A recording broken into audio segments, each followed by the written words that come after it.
इस वीडियो के अंदर जो भी बात की जाएगी वो only for information education purpose से की जाएगी। ये किसी भी प्रकार से कोई भी बाय सेल की रिकमेंडेशन नहीं है। अगर आपको कोई भी डिसीजन लेना हो तो आप अपने फाइनेंशियल एडवाइजर से पूछ के ही लीजिएगा। हे वेलकम बैक गाइस, आप सभी का स्वागत है आपके अपने यूट्यूब चैनल में। आज हम इस वीडियो के अंदर बात करेंगे पियर्सिंग कैंडलस्टिक पैटर्न है उसके बारे में। ये कहाँ पे बनता है, कब हमें इसको ट्रेड करना चाहिए, इसका मोमेंटम क्या होती है, किस हिसाब से हमें इसको ट्रेड करना चाहिए, मैं किस हिसाब से ट्रेड करता हूँ। तो इसकी पूरी जानकारी आपको इस वीडियो के अंदर मिलेगी। अगर दोस्तों आपने अभी तक इस वीडियो को लाइक नहीं किया तो लाइक कीजिए और कॉमेंट करके बताइएगा आप नेक्स्ट वीडियो किस पे चाहते हैं और ये वीडियो आपको कैसे लग रहे हैं। और आपने अभी तक हमारे चैनल को सब्सक्राइब नहीं किया तो सब्सक्राइब करके जरूर जाइए। तो चलिए दोस्तों हम इस कैंडलस्टिक पैटर्न के बारे में बात करते हैं।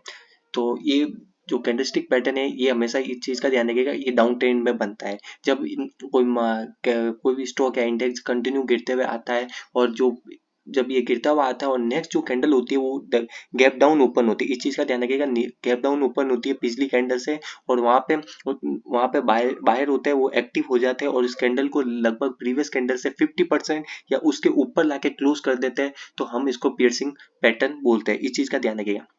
जो पिछली कैंडल होती है कंटिन्यू मार्केट गिरता हुआ आता है और नेक्स्ट जो कैंडल होती है वो हमेशा गैप डाउन ओपन होगी और उसके बाद में जो नेक्स्ट पिछली वाली कैंडल है उसके 50% यानी कि 50% या इसके ऊपर जाके जब क्लोज कर देती है तब हम इसको पियर्सिंग पैटर्न बोलते हैं। इस चीज का ध्यान रखिएगा। और हमेशा इसमें इस कैंडल में वॉल्यूम होता है तो सबसे बेस्ट है, क्योंकि वॉल्यूम से हमें कंफर्म होता है कि यहाँ पे बायर एक्टिव हो गए और किसी ने यहाँ पे हेविली बाइंग की है। इस चीज का ध्यान रखिएगा। तो चलिए आपको मैं कुछ एग्जांपल दिखाता हूँ जिससे कि आपको ये इजीली और आपको समझ में आ सके। तो आप ये देख सकते हैं कि ये बंसाली इंजीनियरिंग का चार्ट है। इसमें क्या है कि आप मार्केट देख सकते हैं कंटिन्यू गिरता हुआ आता है। ये आप देख सकते हैं कि कम से कम बंसाली ऑलमोस्ट नहीं करते करते 220 से कंटिन्यू गिरता हुआ आता है, ये देख सकते हैं। और ये गिरता हुआ कंटिन्यू आता है और उसके बाद में क्या होता है कि यहाँ पे इस कैंडल में वॉल्यूम इतना नहीं है, लेकिन इस चीज का ध्यान रखिएगा कि ये कंटिन्यू जो आप इसमें देख सकते हैं जो ओपन है और जो लो है वो ऑलमोस्ट सेम सेम है, यानी कि 98 का लो है। उसके यहाँ पे क्या होता है कंटिन्यू मार्केट गिरता हुआ आता है। बंसन ये जो स्टॉक है कंटिन्यू गिरता हुआ आता है। यहाँ पे बायर यहाँ पे एक्टिव हो जाता है। ये गैप डाउन ओपनिंग है, आप ये देख सकते हैं। यहाँ पे बायर एक्टिव होते हैं। जो पिछली कैंडल है, ये जो कैंडल दिख रही है रेड कैंडल, इसकी 50% से ज्यादा यानी कि ऑलमोस्ट ये नहीं करते 90% से ज्यादा की क्लोजिंग देता है। और यहाँ पे देख सकते हैं जो नेक्स्ट कैंडल बनी है वो स्पिनिंग टॉप बनी है। इसका भी वीडियो बना के मैंने अपने चैनल पे अपलोड किया है, वहां पे जाके आप देख सकते हैं। तो ये जो नेक्स्ट कैंडल ये पियर्सिंग पैटर्न जो प्रीवियस कैंडल से 50% अब जाके क्लोज कर देती है। जब नेक्स्ट कैंडल इसके हाई को जब ब्रेक कर देती है तब हम इसमें एंट्री कर लेते हैं। और जो इस कैंडल का पियर्सिंग पैटर्न है इसके नीचे जो लो होता है उसका हम ऐसे लगा देते हैं। अगर यहाँ पे जैसे कि आप देख सकते हैं जो इसका हाई है वो 102.80 रुपए का, तो हम हमारी जो एंट्री होगी वो 103 रुपए पे होगी। तो 103 की एंट्री है और जो हमारा एस एल है वो 98 का है। तो यानी कि हमारा एस एल हो गया 5 रुपए का। तो इसके अगेंस्ट में अगर आप देखते हैं तो जो हमें मोमेंटम देखने को मिली है वो ये लेके चला गया 120 के आसपास, यानी कि हमें 70 रुपए के आसपास की मोमेंटम देखने को मिली। यानी कि हमने 5 रुपए का रिस्क लिया और उसके ऑपोजिट जो हमें प्रॉफिट हुआ वो 70 रुपए का हुआ है। इस चीज का ध्यान रखिएगा। अगर इसमें थोड़ा और होल्ड करते हैं तो ये एक मोमेंटम डाउन साइड में देख के वापस है ना, इसने जो हाई लगाया वो लगाया 138 का है। यानी कि हमारी एंट्री 103 पे थी और इसने जो हाई लगाया वो 138 का लगाया। तो ये हमेशा कैंडलस्टिक पैटर्न काम करता है, लेकिन इस चीज का ध्यान रखिएगा। इसको ये तभी काम करेगा जब ये डाउन ट्रेंड में कंटिन्यू स्टॉक गिरता हुआ आता है और उसके बाद में जो नेक्स्ट जो कैंडल बनती है वो गैप डाउन ओपन होती है, लेकिन उसमें वहां पे सस्टेन नहीं करती है और वहां पे बायर एक्टिव हो जाते हैं और उसको प्रीवियस कैंडल से 50% ऊपर जाके क्लोज कर देते हैं। और उस कैंडल में वॉल्यूम होता है तब जाके हम कंफर्म होते हैं। इस कैंडल में इतना वॉल्यूम नहीं है तो ये परफेक्ट कैंडल नहीं है, लेकिन फिर भी मैं आपको एग्जांपल देने के लिए समझा रहा हूँ। लेकिन ये चीज का ध्यान रखिएगा, ये कैंडलस्टिक पैटर्न हर बार काम करता है लेकिन तभी करेगा जब ये डाउन ट्रेंड में हो। इस चीज का ध्यान रखिएगा। तो दूसरा मैं ना एग्जांपल लेते हैं, ये है आईसीआईसीआई बैंक का। आईसीआईसीआई बैंक में देख सकते हैं इसमें वॉल्यूम हुआ है, लेकिन ऑलमोस्ट इसमें वॉल्यूम डेली बेस पे देखा जाए इतना ही होता है, लेकिन जो यूज वॉल्यूम होना चाहिए वो नहीं हुआ है। लेकिन इसमें ध्यान रखिएगा, इसमें एक डाउन ट्रेंड है, ये कंटिन्यू गिरता हुआ आता है। यहाँ पे भी देख सकते हैं कि ये गैप डाउन ओपन हुआ था, ठीक है। उसके बाद में इस कैंडल में जो है ना ये गैप डाउन ओपन होती है, जो प्रीसिंग पैटर्न है ये गैप डाउन ओपन होती है और इसको सस्टेन नहीं करता, और उसके बाद में इसमें जाके 50% से ज्यादा की क्लोजिंग चाहिए, जो कि इस कैंडल में ये जो आप देख सकते हैं 50% से ज्यादा क्लोजिंग नहीं हुई है। लेकिन ये मैं आपको एग्जांपल देने के लिए समझा रहा हूँ, इस चीज का ध्यान रखिएगा। अगर ये इसके ऑलमोस्ट अगर ये 1690 के आसपास क्लोज होती तो हम इसको पियर्सिंग पैटर्न ले लेते हैं, लेकिन आपको एग्जाम्पल देने के लिए समझा रहा हूँ मैं। तो ये 50% ज्यादा क्लोज नहीं हुई तो हम इसको पियर्सिंग पैटर्न नहीं लेंगे। लेकिन ये अगर इसकी मोमेंटम देखी जाए तो अगर हमारी एंट्री इसके हाई पे भी हो, या इसके जो प्रीवियस कैंडल है उसके हाई पे यानी कि 700 के आसपास हो, तो आप देख सकते हैं जो इसने हाई जो लगाया और जो अभी ट्रेड कर रहा है वो 930 के आसपास ट्रेड कर रहा है, यानी कि हमें 230 रुपीज की मोमेंटम देखने को मिली है। अगर हम इसको पियर्सिंग पैटर्न नहीं भी गिनते हैं, लेकिन इसमें जो मोमेंटम आपको देखने को मिली है वो तो आप देख सकते हैं लगभग 930 के आसपास अभी भी आज की तारीख में ट्रेड कर रहा है, इसका 940 के आसपास का हाई है।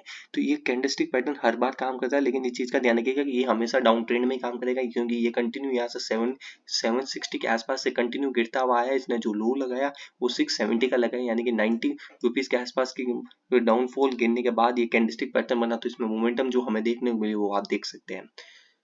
तो तीसरा जो हमारा स्टॉक है वो HDFC बैंक है। HDFC बैंक में मैं आपको ये मैं आपको इसलिए समझा रहा हूँ कि आप इसको समझ सके। इसमें ये सबसे बड़ी बात क्या है, ये सपोर्ट के आसपास बना है, ये ध्यान रखिएगा। ये जो पियर्सिंग पैटर्न है सपोर्ट के आसपास बना है, इसमें वॉल्यूम नहीं है फर्स्ट ऑफ ऑल, और सेकंड इसमें ये जो पियर्सिंग पैटर्न जो हमारा जो परफेक्ट कैंडलस्टिक पैटर्न है वो नहीं बना। ये चीज का मैंने बताया कि आपको जो प्रीवियस कैंडल होती है उसके 50% से ऊपर जब क्लोज करेगा तब हम उसको जाके कि जो पियर्सिंग पैटर्न है उसको कंसिडर करेंगे, नहीं तो हम नहीं करेंगे। तो ये जो क्लोजिंग हुई है वो 35% के आसपास हुई है, यानी कि 50% नहीं हुई।